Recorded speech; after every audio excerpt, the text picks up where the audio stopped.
اللهم صل على سيدنا ومولانا محمد وعلى آله وأصحابه وبارك وسلم. اللهم صل على سيدنا ومولانا وحبيبنا وشفيعنا محمد النبي الأمي وعلى آله وبارك وسلم.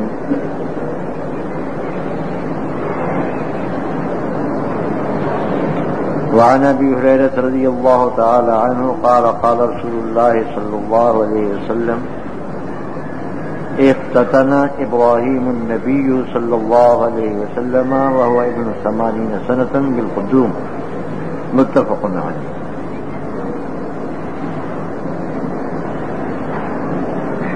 وعنه رضي الله تعالى عنه قال قال رسول الله صلى الله عليه وسلم لم يكذب ابراهيم الا 3 كذبات سنتين منهن في ذات الله قوله اني سقيم وقوله بل فعله كبيرهم هذا قال وبينه وزاد يوم وسارة اذ اتى على جبار من الجبابرة فقيل له إن هاهنا رجل معه امرأة من أحسن الناس فأرسل إليه فسأله عنها من هذه؟ قال أختي.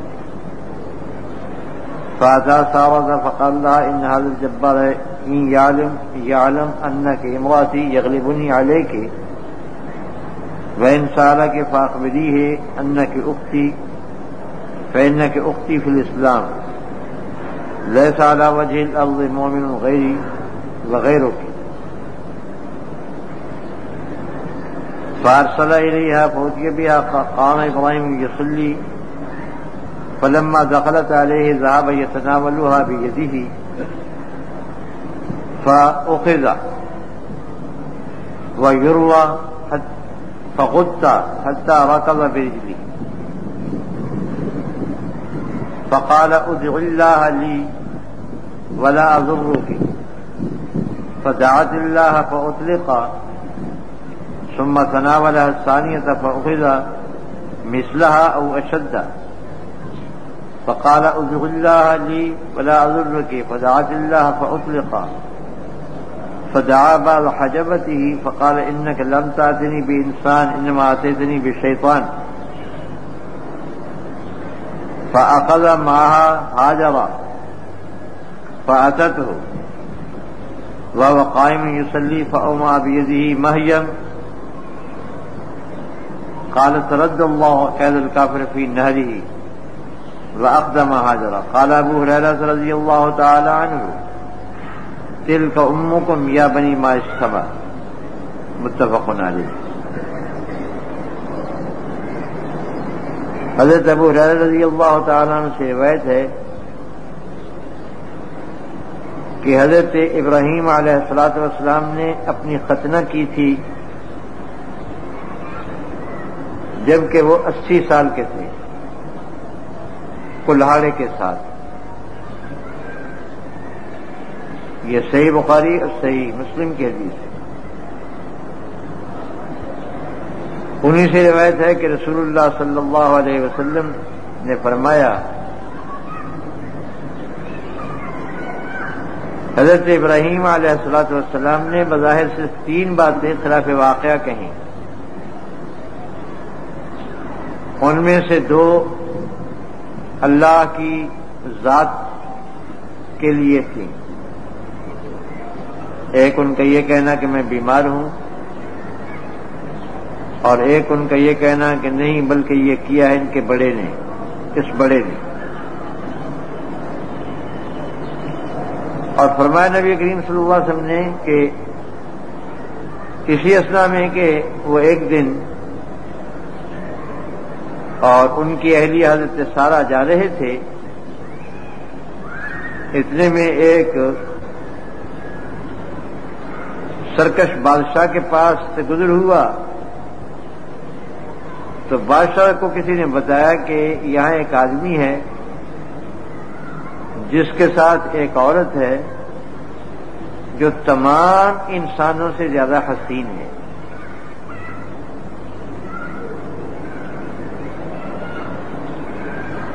اس بادشاہ نے حضرت ابراہیم علیہ السلام کو بلا بھیجا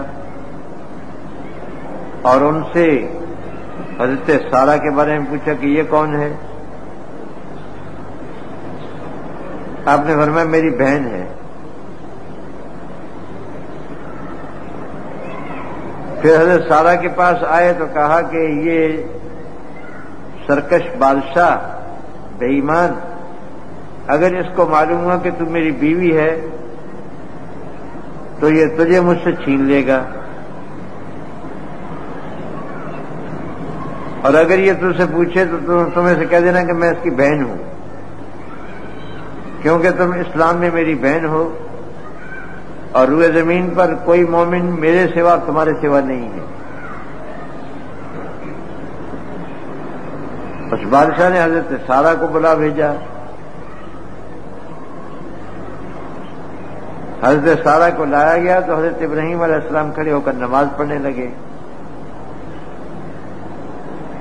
جب حضرت سارہ اس بادشاہ کے پاس گئی تو اس نے ہاتھ بڑھایا آپ کو پکڑنے کی نیت سے، لیکن وہ خود پکڑ میں آ گیا یہاں تک کہ زمین میں دھنس گیا۔ www.shahideislam.com وہ کہنے لگا کہ میری اللہ سے دعا کرو، میں تمہیں نقصان نہیں دوں گا، تکلیف نہیں دوں گا۔ حضرت سارہ نے اللہ سے دعا کی تو وہ زمین سے چھوڑ دیا گیا۔ اس نے دوبارہ پکڑنا چاہا، پھر پکڑ لیا گیا اسی طرح یا اس سے بھی زیادہ سخت۔ کہنے لگا میرے لیے اللہ سے دعا کرو، میں تمہیں تکلیف نہیں دوں گا۔ حضرت سارہ نے اللہ سے دعا کی، وہ چھوٹ گیا۔ اس نے اپنے کسی دربان کو بلایا اور کہا کہ تم میرے پاس کسی انسان کو لے کر نہیں آئے بلکہ شیطان کو لے کر آئے ہو۔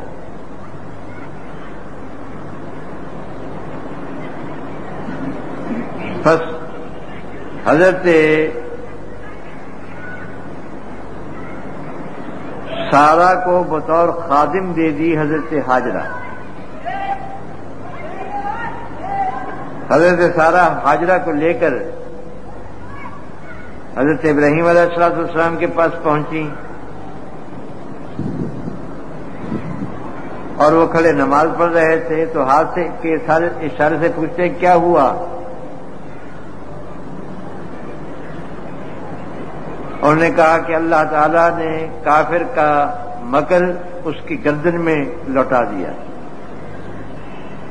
اور اس نے ایک خادمہ بھی دی ہے حاجرہ۔ حضرت ابو ہریرہ رضی اللہ تعالی عنہ اس حدیث کو بیان کر کے کہا کرتے تھے یہی تمہاری ماں ہے اے آسمان کے پانی کی اولاد۔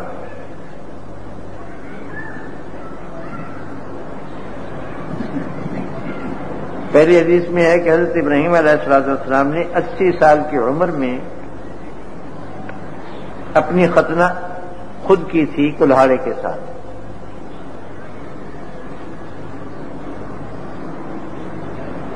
ختنہ کا حکم سب سے پہلے حضرت ابراہیم علیہ السلام کو دیا گیا تھا اور یہ حکم دیا بھی گیا اس وقت جبکہ ان کی عمر 80 سال کی ہو چکی تھی۔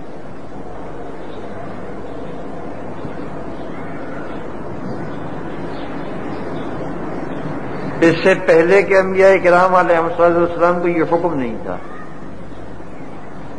ختنی کا۔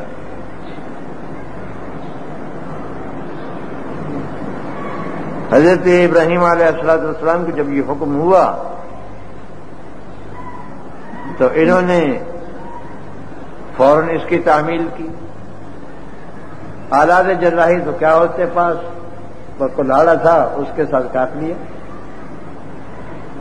ختنہ ہو گئی۔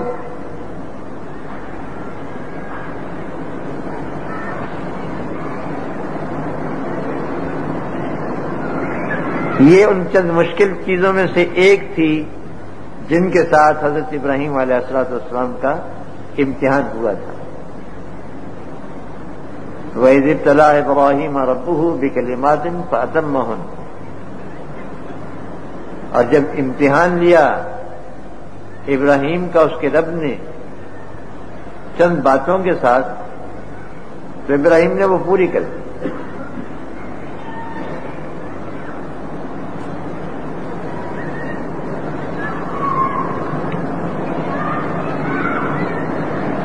جہاں تک ہماری شریعت میں ختنہ کا تعلق ہے، یہ سنت اسلام ہے۔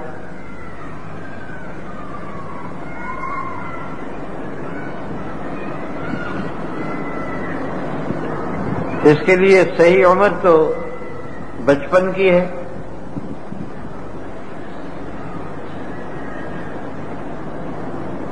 لیکن اگر کوئی بالغ ہو جائے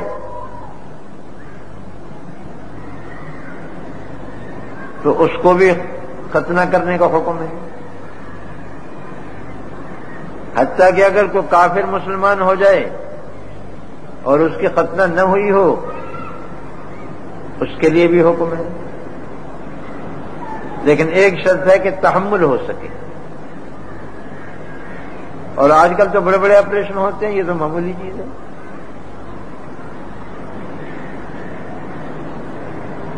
آج کل تو لوگ دلوں کی چیر پھاڑ کرتے ہیں، گردے نکال کر نئے ڈالتے ہیں، اور تمام چیزوں کا آپریشن ہوتا ہے، تو یہ تو بہت معمولی چیز ہے۔ دوسری حدیث میں ہے کہ حضرت ابراہیم علیہ الصلوۃ والسلام نے پوری زندگی میں 3 باتیں بظاہر خلاف واقعہ کہیں۔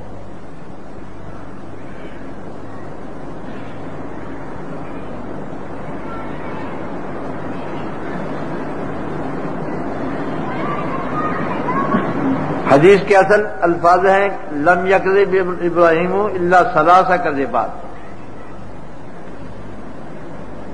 ابراہیم علیہ الصلوۃ والسلام نے ساری زندگی میں صرف 3 جھوٹ بولے۔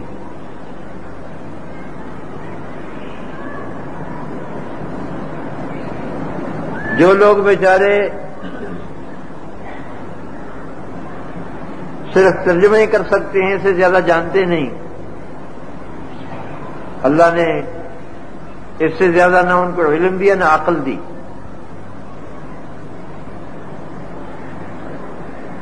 وہ اس حدیث کا بڑی شدت سے مذاق اڑاتے ہیں، کہتے ہیں ابراہیم علیہ السلام کو جھوٹا کہا ہے، نعوذ باللہ ثم نعوذ باللہ۔ بہت سے لوگوں کے ساتھ میری بھی گفتگو ہوئی، اور یہ تو بیچارے مسکین کے شمار میں امام راضی رحمۃ اللہ علیہ کو یہاں لغزش ہوئی۔ بہت بڑا امام ہے، لیکن معقولات کا غلبہ ہے دماغ پر۔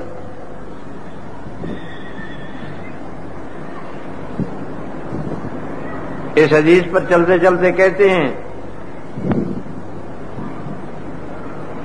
امام راضی کہ بخاری اور مسلم کے راویوں کو جھوٹا کہنا ہمارے لیے آسان ہے بنسبت ابراہیم علیہ السلام کو جھوٹا کہنے کے۔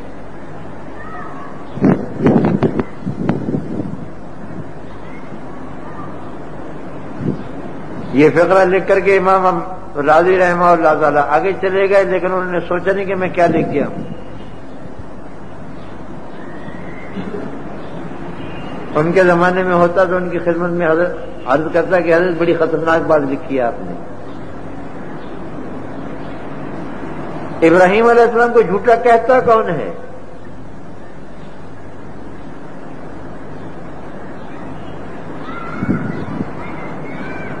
جھوٹ کہتے ہیں خلاف واقعہ بات کرنے کو۔ اس مسئلے کی تفصیل مجھ سے سمجھ لو۔ www.shahideislam.com جھوٹ جس کو کہتے ہیں خلاف واقعہ بات کرنا۔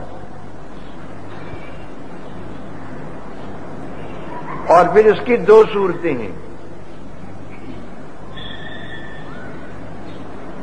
ایک یہ صورت ہے کہ ظاہری طور پر بھی اور بات کرنے والے کے قصد اور ارادے کے اعتبار سے بھی وہ بات خلاف واقعہ ہے.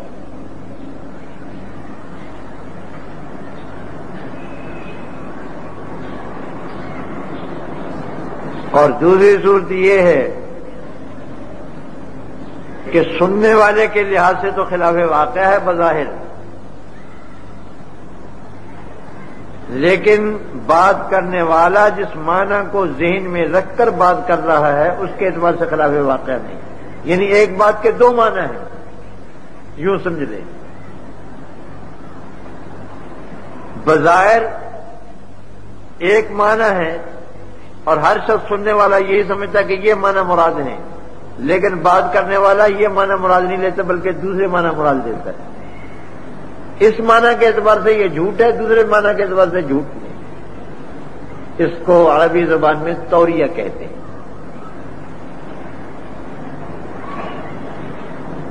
یعنی ذو وجہین بات کر دینا، ایسے ہی بات کر دینا جس کے دو مطلب ہو سکتے ہیں. میں نے ایک دفعہ سنایا تھا آپ حضرات کو،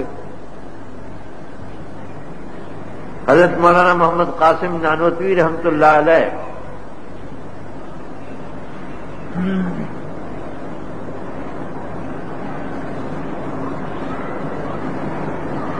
سن 57 میں انہوں نے بھی جہاد کیا تھا انگریز کے خلاف اور بغاوت کا مقدمہ چلا. حضرت روپوش ہو گئے.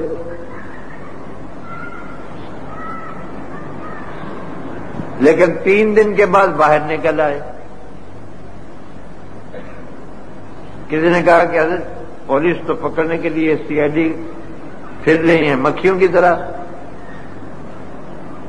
اور آپ باہر نکل آئے ہیں. فرمایا روپوش رہنا 3 ہی دن روپوش رہنا سنت ہے. رسول اللہ صلی اللہ علیہ وسلم 3 دن غار ثور میں روپوش رہے اور اس کے بعد جب پتہ چلتا کہ پولیس آئی ہوئی ہے تو ادھر ادھر ہو جاتے تھے.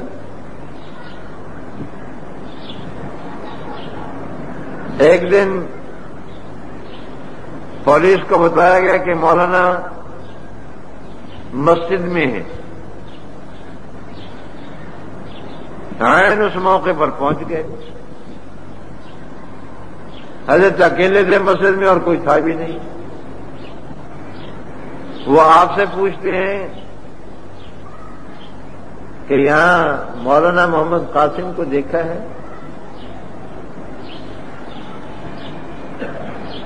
حضرت جہاں کھڑے تھے وہاں سے ایک قدم ہٹ گئے جیسے بے پرواہی کے ساتھ ٹہل رہے ہیں.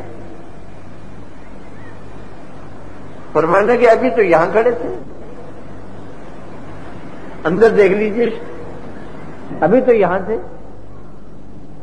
پولیس افسر نے سمجھا کہ یہاں سے مراد ہے مسجد اور حضرت کی مراد تھی وہ نشان قدم جہاں سے قدم اٹھایا تھا کہ ابھی یہاں کھڑا تھا.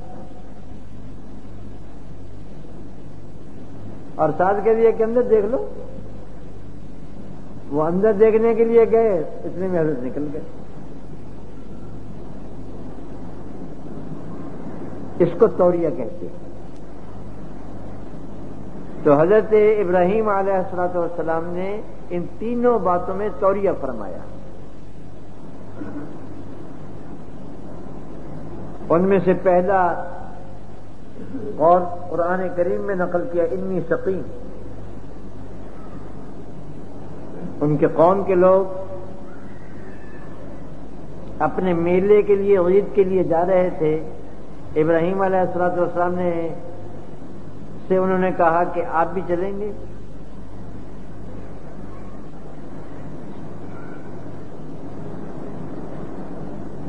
آپ نے فرمایا میں بیمار ہوں.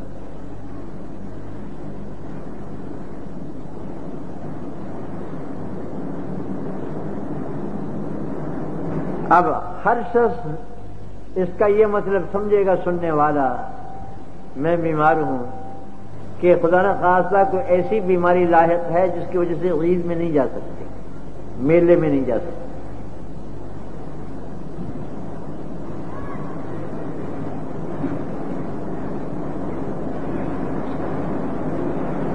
اور آپ کی مراد یہ نہیں تھی.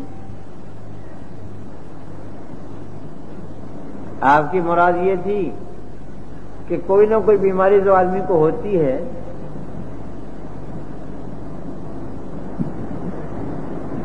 ابھی ہم ماشاءاللہ سارے تندرستی بیٹھے ہیں نا، لیکن سارے بیمار نکلیں گے. ایک ایک آدمی حکیم کو نبض دکھاتا جائے اور اپنی بیماری کی پرچی لیتا جائے، سارے بیمار نکلیں گے. میرے سر میں درد ہے، پیٹ میں تکلیف ہے، مستقل بیمار. تو آدمی بیمار تو ہوتا ہی ہے نا کسی شکل میں. www.shahideislam.com. تو بطور لطیفے کہ حضرت ابراہیم علیہ السلام نے فرما دیا کہ میں بیمار ہوں. مقصد یہ تھا کہ یہ چلے جائیں، مجھے چھوڑ جائیں تو پیچھے ان کے خداؤں کی مرمت کریں گے ذرا، بتوں کی.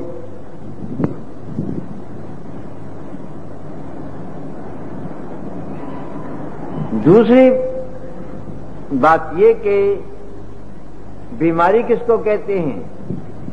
ایک کیفیت آدمی کے بدن میں پیدا ہو جاتی ہے جس کی وجہ سے اس کی طبیعت میں اختلال پیدا، خلل پیدا ہو جاتا ہے، گڑبڑ ہو جاتی ہے.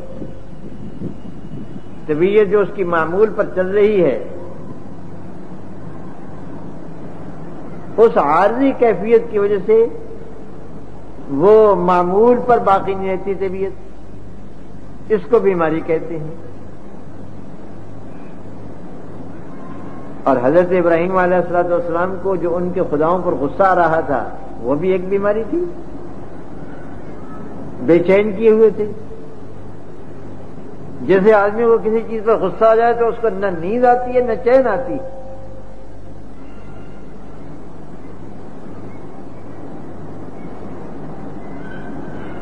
کسی شخص کے ذہن پر انتقامی جذبہ سوار ہو اس کو نیند نہیں آئے گی. ایک آدمی بالکل تندرست ہے لیکن کسی تشویش، اندیشے اور فکر میں مبتلا ہے،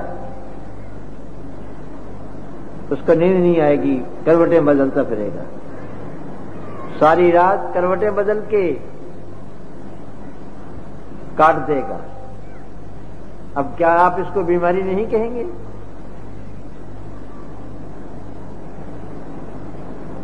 تو حضرت ابراہیم علیہ السلام کا یہ فرمانا کہ میں بیمار ہوں مراد اس سے تھی ذہنی اذیت جو مجھے تمہارے خداؤں سے پہنچ رہی ہے، اس کی وجہ سے میں تکلیف میں ہوں.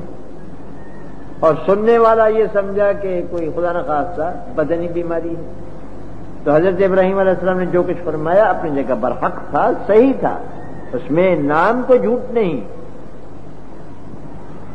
لیکن ظاہری طور پر یہ بات خلاف واقعہ تھی، کیونکہ کوئی ایسی معتدی بیماری ان کو جس کو عرف عام میں بیماری کہا جاتا ہے نہیں تھی.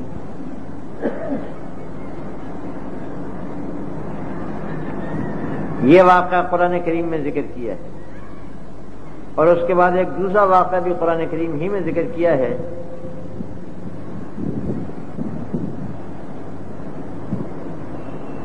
وہ لوگ تو اپنے میلے میں چلے گئے، پیچھے حضرت ابراہیم علیہ السلام نے کلہاڑا لیا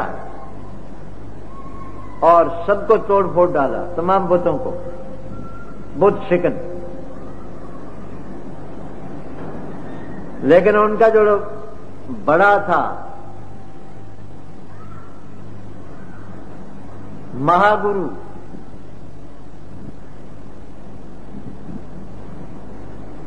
اس کو نہیں توڑا بلکہ کلہاڑا اس کے کندھے پر رکھ دیا.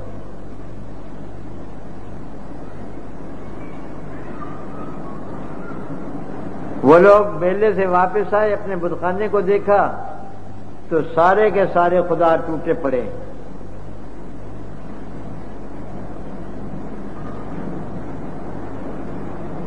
قالوا من فعل هذا بآلهتنا انه لمن الظالمین. آپس میں کہنے لگے کہ ہمارے خداؤں کی یہ گت کس نے بنائی ہے؟ وہ بڑا ظالم آدمی ہے کوئی. قالوا سمعنا فتى يذكرهم يقال له ابراہیم. کسی نے کہا کہ ہم نے ایک نوجوان کو سنا ہے وہ ان کا تذکرہ کیا کرتے ہیں، یعنی ان پر تنقید کیا کرتے ہیں، ان کو ابراہیم کہتے ہیں، شاید اسی نے کیا ہو. قالوا فاتوا به على اعين الناس لعلهم يشهدون. کہنے لگے لاؤ ان کو پکڑ کے لوگ دیکھیں، ان سے پوچھیں ذرا. لے آئے. قالوا انت فعلت هذا بآلهتنا يا ابراہیم.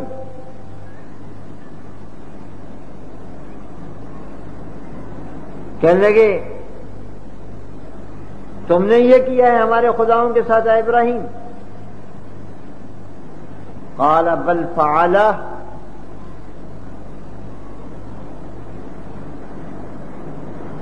فرمایا اس کو کیا ہے، یہ کام کیا ہے کبیرہم ھذا، ان کے اس بڑے نے. فسألوہم ان کانوا ینطقون، ان سے پوچھ لو اگر یہ بولتے ہیں.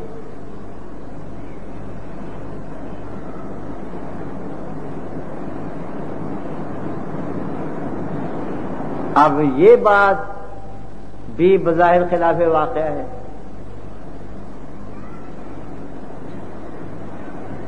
اور بڑے بت نے تو نہیں کیا تھا. علماء نے اس کی بڑی توجیہات کی ہیں، لیکن بڑی آسان توجیہ اس کی یہ ہے کہ میں یہ فرض کر لیتا ہوں کہ اس بڑے نے کیا ہے. یہ بات بطور فرض کے فرمائی.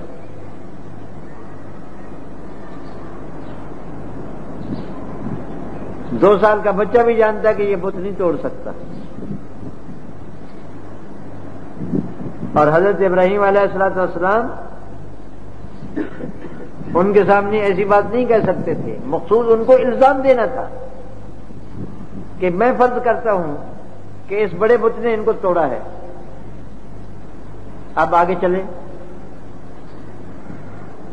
فسألوہم ان کانوا ینطقون، خود انہی سے پوچھ لو. وہ کہنے لگے کہ ان سے کیا پوچھیں؟ www.shahideislam.com. کہنے لگے ما ہؤلاء ینطقون، یہ تو بولتے نہیں ہیں.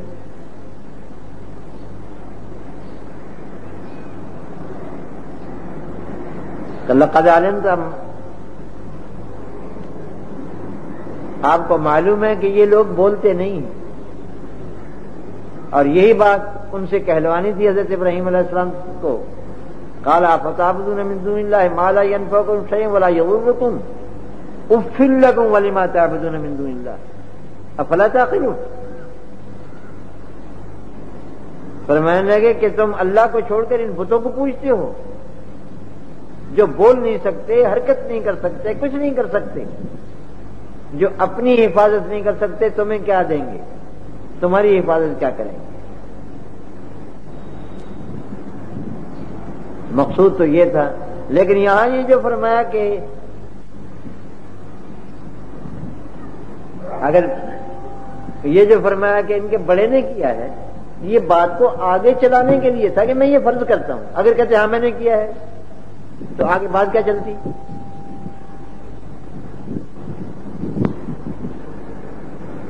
ان سے کہلوانا تھا کہ یہ بڑا کر نہیں سکتا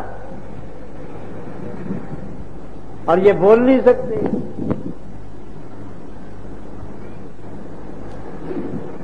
تو یہ بات حضرت ابراہیم علیہ السلام نے بطور ایک فرض محال کے کی تھی کہ میں یہ فرض کر لیتا ہوں کہ یہ ہوا ہے. اب بتاؤ. اور ظاہر بات ہے کہ ایک بات کو فرض کر لینا تو جھوٹ نہیں ہے نا. لیکن ظاہری لفظ جو ہے اس کے اعتبار سے جھوٹ ہے. اب میں امام راضی رحمۃ اللہ علیہ سے پوچھتا ہوں کہ یہ 2 واقعے تو قرآن میں موجود ہیں. بخاری اور مسلم کی حدیث کو تو چھوڑ دیجئے، ان واقعات کی تو کوئی توجیہ کریں گے نا آپ، اور آپ نے کی بھی ہے، اپنی تفسیر کبیر میں اس کی توجیہات کی بھی ہیں۔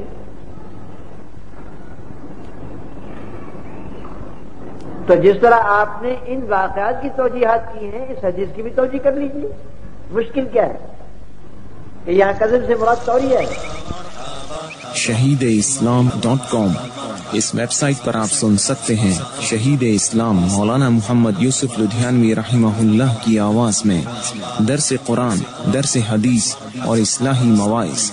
خالق و کلی شیء، ہر چیز کے پیدا کرنے والا، ہر چیز اس کی مخلوق اور وہ سب کا خالق۔ جبکہ شہید اسلام کی تصانیف آن لائن پڑھ بھی سکتے ہیں۔ اس کے علاوہ اس ویب سائٹ پر آپ سن سکتے ہیں ممتاز علماء کرام کے اصلاحی بیانات۔ یا صاحب الجمال و یا سید البشر من وجهك المنیر لقد نور القمر۔ www.shahideislam.com